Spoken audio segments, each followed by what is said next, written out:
जी, अस्सलाम वालेकुम व्यूअर्स। मैं हूं आपका मेज़बान डॉक्टर फ़हद एजाज़। उम्मीद है आप खैरियत से होंगे।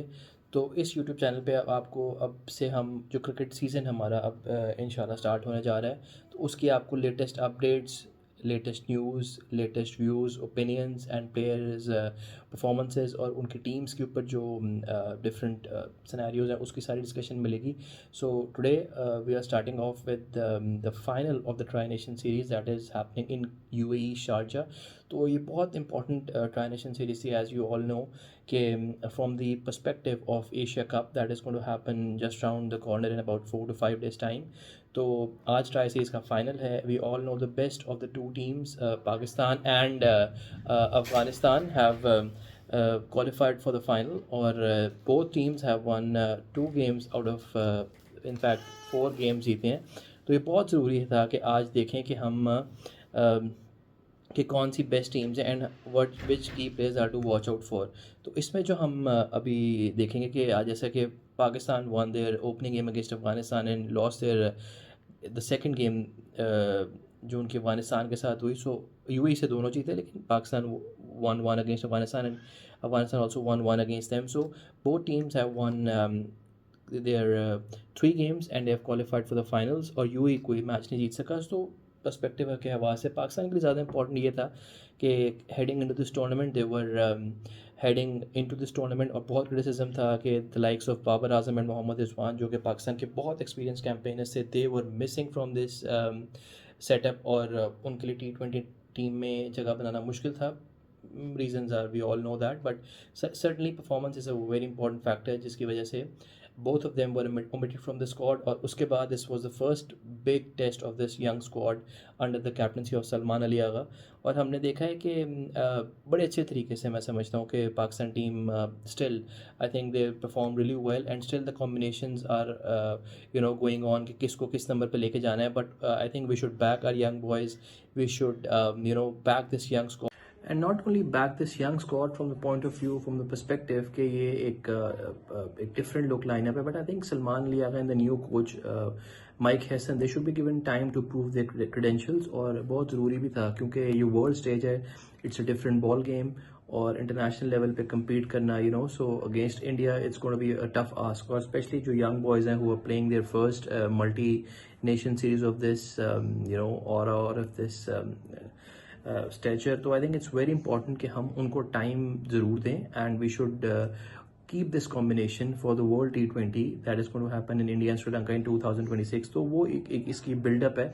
एंड आज एक लेटेस्ट जो न्यूज़ आई है वो यही है कि पाकिस्तान, अफगानिस्तान एंड श्रीलंका, इनकी try nation series will be held in Pakistan from the month of November. तो ये भी बहुत अच्छा साइन है कि पाकिस्तान में मजीद क्रिकेट होगी और डोमेस्टिक प्लेयर्स को भी जितना चांस मिले उतना अच्छा, बिकॉज ये जो फॉर्मेट है देखें, इसको आप में यंगस्टर्स को बैक करना है। इसको आपको सिर्फ सीनियर्स के ऊपर नहीं लेके जा सकते कि जी you can't bank on these on experience only. आपको यहाँ पे फिटनेस बहुत ज़बरदस्त चाहिए। You need power it is in your squad and we are seeing this कि हम जितनी बड़ी टीम्स हैं, इंडिया फॉर एग्जांपल या श्रीलंका या फिर ऑस्ट्रेलिया या फिर England, they rely on these youngsters. और डिफरेंट जो टूर्नामेंट्स हो रहे हैं उसमें आई थिंक ये बहुत ज़रूरी है कि अपने यंगस्टर्स को चांस मैक्सिमम यूटिलाइज करें। और we have seen the likes of Hasan Nawaz, Saim Ayub, so they have got the potential. और आज के भी लाइनअप में इफ़ यू सी के बड़े इंपॉर्टेंट प्लेयर्स हैं हमारे पास, तो इफ़ यू सी के हमारे पास जो इंपॉर्टेंट प्लेयर्स पाकिस्तान के लिए हो सकते हैं वो definitely Saim Ayub, who is in 10 matches ही रिसेंटली स्कोर 252 रन। मेरे सामने स्टैट्स भी हैं, 25 की एवरेज, और strike rate I think matters the most, 137। So it's a good healthy strike rate. Fakhar Zaman के ऊपर थोड़े से क्वेश्चन मार्क्स थे, मगर in his last game against UAE दो उनका कैच भी ड्रॉप हुआ, but I think overall he fared really well and credit should be given to him because inexperienced player and I think Pakistan को ज़रूरत है कि फ़खर अच्छा खेले। एंड वी हैव सीन कि जब फ़खर परफॉर्म करता है तो फिर पाकिस्तान टीम की ओवरऑल परफॉर्मेंस भी बहुत बेहतर होती है। And then I think spin department में Mohammad Nawaz and Abrar Ahmed, I think इनको बहुत बैक करना पड़ेगा क्योंकि ये दोनों ऐसे प्लेयर्स हैं कि who can on these turning conditions they can help you. और जिस तरह के Asia cup and the world T20 दोनों सब कॉन्टिनेंट में होगा, तो आई थिंक ये पाकिस्तान को एक एज मिल सकता है in the presence of the spinners. And from the Afghanistan point of view I think Ibrahim Zadran और रहमान अला गुरबाज और Rashid Khan, Afghanistan will be relying on these 3 players.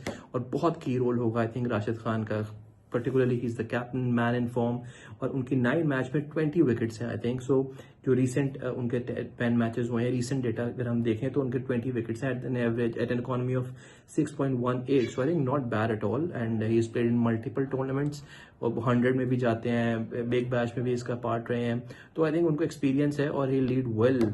And then coming back to Ibrahim Zadran, उनके 7 मैचेस में 256 रन हैं at an average of 36.57। So very good average, very healthy strike rate of 120 I think.